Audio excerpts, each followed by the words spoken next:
बिस्मिल्लाहिर्रहमानिर्रहीम। अस्सलाम वालेकुम, कैसे हैं आप सब? I hope you are all doing great. और जब जिन्होंने मेरा भी चैनल सब्सक्राइब नहीं किया है वो सब्सक्राइब कर लें, बेल का बटन नीचे प्रेस कर दें ताकि मैं जो भी कोई न्यू वीडियो रिलीज़ करूँ वो सबसे पहले आप तक पहुँच सके। तो आज मैंने बात करनी है आप लोगों say about my Covid journey के 4 वेज़ में लाइफ किस तरह से चेंज हो गई और ऐसे कैसे क्या जो हैं वो लाइफ में चेंजेस आए, जिसकी वजह से हमें पता चला कि कोविड जो है वो एक लाइफ टर्निंग पॉइंट था और उसके बाद से सब चीज़ें चेंज हो गई। वेव जब उसकी आई थी कोविड की, वो मेरा ख्याल 2020 का मेरा ख्याल मार्च था। मार्च में पहली वेव आई थी और पहले एफएससी के मैट्रिक के जो थे वो नाइन्थ क्लास के जब पेपर होने थे वो कैंसिल हुए थे, 10th के हो गए थे पेपर। शुरू में बहुत ज़्यादा जो था वो एक किस्म का खौफ था और वो डर था कि पता नहीं है क्या बुला है, क्या चीज़ है ये वो फ्लाटम कहाँ। तो लेकिन फिर पाकिस्तान में इसका रेट ज़्यादा होना शुरू हो गया हॉस्पिटल्स में, और जो है वो लोगों में खौफ इस चीज़ का और बढ़ता गया कि कोविड जो है वो कोई आम चीज़ नहीं है, ये बहुत ख़तरनाक सी चीज़ है। इस वजह से एहतियात करना शुरू कर दी लोगों ने, घरों में सैनिटाइज़र्स का इस्तेमाल शुरू कर दिया, बाहर सैनिटाइज़र का इस्तेमाल शुरू कर दिया। घर में तो वो मुझे याद है पिछले 2020 में बनाया था वो सिपरेट डाल के और वो लिक्विड वगैरह ब्रिटोल डाल के वो लिक्विड होता था। घर में जो भी आता था पहले वो अपने हाथों से साफ़ करता था, अपने कपड़ों पे करता था, वो फिर घर में एंटर होता था। और कुछ हम बाज़ औक़ात तो हम ये भी एहतियात करते थे कि फॉर एग्ज़ाम्पल कोई बाहर से आया तो आपने पहले अपने कपड़े वगैरह हर चीज़ जो है वो नीचे वॉशरूम में या गराज में चेंज करके आनी है, उसके बाद आपने दूसरे कपड़े पहन के घर में आना है और आते सारे पहले आपने शावर लेना ही हो। तो शुरू में बहुत एहतियात थी और घरों की सफाई जो है वो सैनिटाइज़र से और इस तरह डिसइंफेक्टेंट से स्टार्ट हो गई और हर चीज़ करना जो है वो लोगों ने शुरू कर दिया। ठीक है। और मुझे याद है मेरा जिम क्लोज़ हो गया था 21 डेज़ के लिए जब रमज़ान स्टार्ट हुआ है।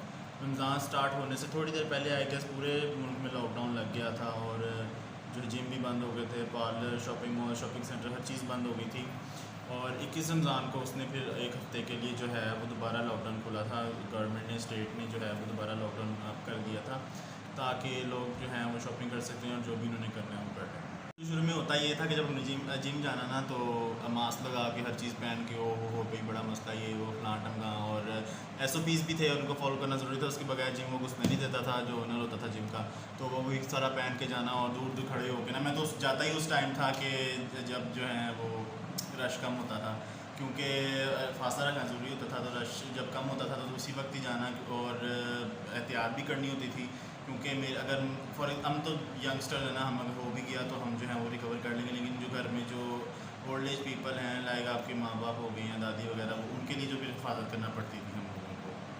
ओके, तो जिम की जर्नी स्टार्ट हो गई है। मास्क लगा के पूरा इतना कवर करके जाना और फासले से खड़े होकर आपने अपना वर्कआउट करना इतना मुश्किल होता था, क्योंकि आप सबको पता होगा जब वर्कआउट करना होता है तो सांस आपका आना जो है वो ऑक्सीजन मिल जानी बहुत ज़रूरी है।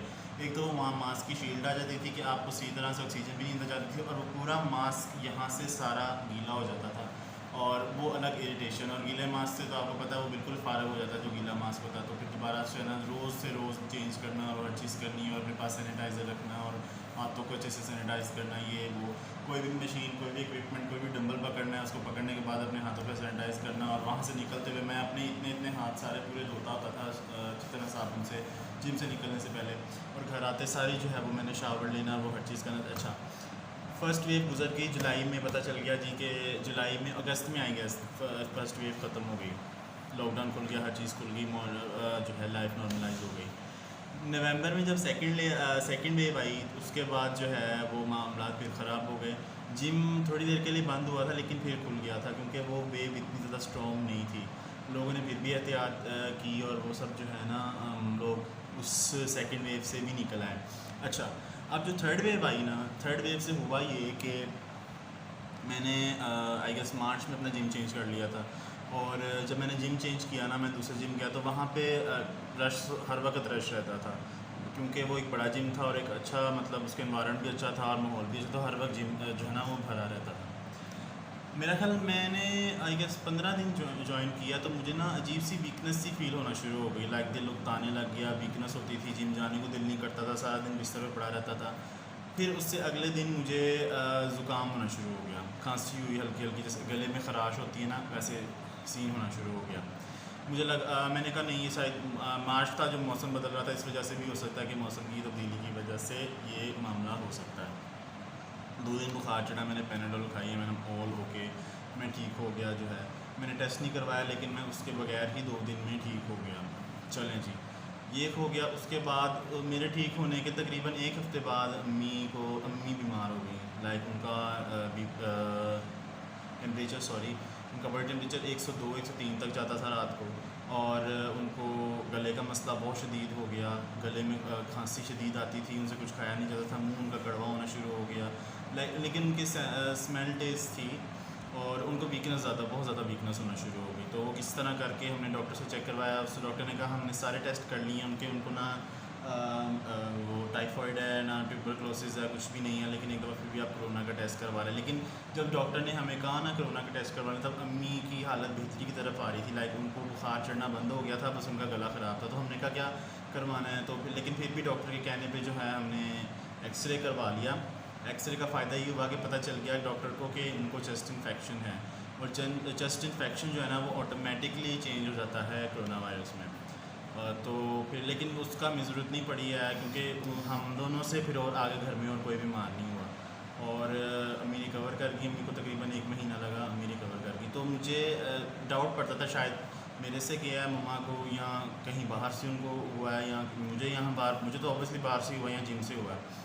तो मैंने वो जिम छोड़ दिया। मैंने दोस्त को भी कह दिया, मैंने कहा सॉरी मैं अब इस जिम में नहीं आ रहा, मैं अपने पुरानी जिम में ही जा रहा हूँ, और मैं वहाँ पे गया हूँ, दोबारा गया हूँ। तो मेरा पुराना जिम का ये सिस्टम है कि मैं वहाँ पे जाके बीमार दोबारा हुआ ही नहीं, ठीक है। लाइक मैं जाता था, मैं थकावट भी नहीं मुझे होती थी, मैंने अपना वर्कआउट भी हैवी कर दिया और हासिल कर दिया, लेकिन मुझे थकावट नहीं होती थी।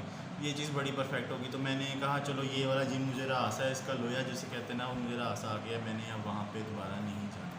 4th वेव जब अब पाकिस्तान में चल रही है, 4th वेव से पहले मैंने अपनी वैक्सीन करवा ली थी। मैंने कहा कि प्रॉब्लम हो सकती है, क्योंकि मैंने ऐसी जगह पर जाना होता है जहाँ पे हजूम होता है। तो मैंने अपनी वैक्सीन करवा ली थी, लेकिन मेरे घर में से भी किसी ने भी नहीं करवाई है। मैंने कहा चलो मैं पहले करवा लेता हूँ, अगर उसको भी इफेक्ट हुआ तो फिर आप लोग करवा देना। अम्मी की अभी वैक्सीन अभी हम नहीं करवा सकते, क्योंकि उनको हाई ब्लड प्रेशर का इशू है। तो वो जब तक अपने फिजिशियन से कंसल्ट नहीं करेंगी तो वो वैक्सीन नहीं लगाएंगी अभी तक। सो ये थी 4 वेव्स की कहानी, और ये थी मेरी जिम के ना कहानी के इन 4 वेव्स के दौरान। अभी भी मैं जिम जाता हूँ ना, उसी टाइम जाता हूँ जब रश कम होता है, और जब जिम से निकलना है मैंने अपने हाथ मुंह साबुन से अच्छी तरह जो है वो धोने हैं, ताकि कोई जिस्म पे जरासीम नहीं हो। और आते मैंने अपने कपड़े चेंज करने हैं, चेंज करते साथ ही शावर लेना। जब आपका स्वेट वगैरह जो है वो बिल्कुल खुश्क हो जाए, बॉडी नॉर्मल टेम्परेचर पर आ जाए, तो आप शावर ले लें, उसमें कोई इशू नहीं है। तो ये थी 4 वेव्स की कहानी, और इस तरह जो है वो हमने अपनी ज़िंदगी। और मुझे पता है कि दूसरे लोग जो है वो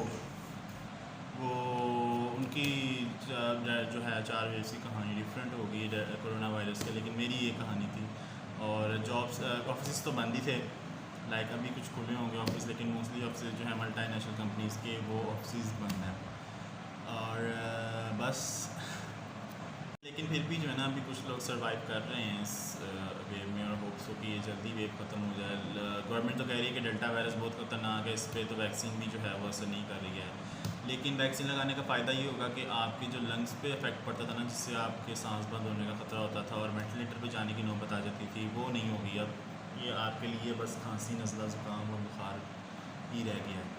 तो होप्स हो कि ऐसा ही हो जो वो कह रहे हैं। और डिफरेंट रूमर्स भी जो हैं वो अराउंड हम सुन रहे हैं कि ये जहरीले हैं वैक्सीन के टीके, ये हैं वो हैं, ये आर्टिफिशियल इम्यूनिटी कॉज करते हैं, कुछ करते हैं, ये करते हैं, वो करते हैं। तो क्या अब मैंने तो लगवा ली है, तो मुझे तो कुछ ऐसा फ़र्क नहीं महसूस हुआ। कि मैं तो ये महसूस कर रहा हूँ कि मेरी बॉडी पहले से ज़्यादा एक्टिव हो गई है, और मुझे तो थकावट इतनी नहीं होती जितनी पहले होती थी।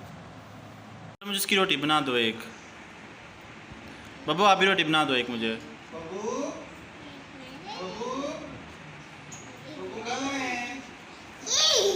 What is this? चलो इसकी बाबा इसकी रोटी बना दो मुझे।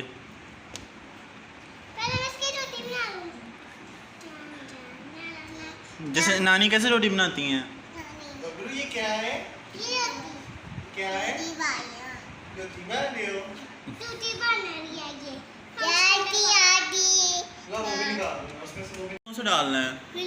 डालना ब्रेक करने के बाद। इसमें ग्लिटर नहीं क्यों डलेगा? ये है, इसमें ग्लिटर नहीं क्यों डलेगा?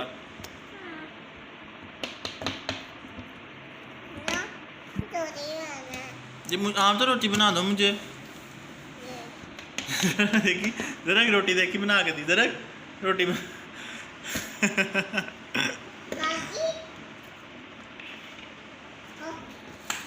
खेल रही हो? नहीं मुझे पता, ये क्या स्नैपचैट का वो डॉगी वाला फिल्टर नहीं है, आपकी वीडियो बन रही है। ये क्या जिसे आप खेल रही हो? मुझे दिखाओ। इसको क्या बोलते हैं? स्लाइम। पूरे आपने अपने कपड़ों पे ग्लिटर गिलाया हुआ है।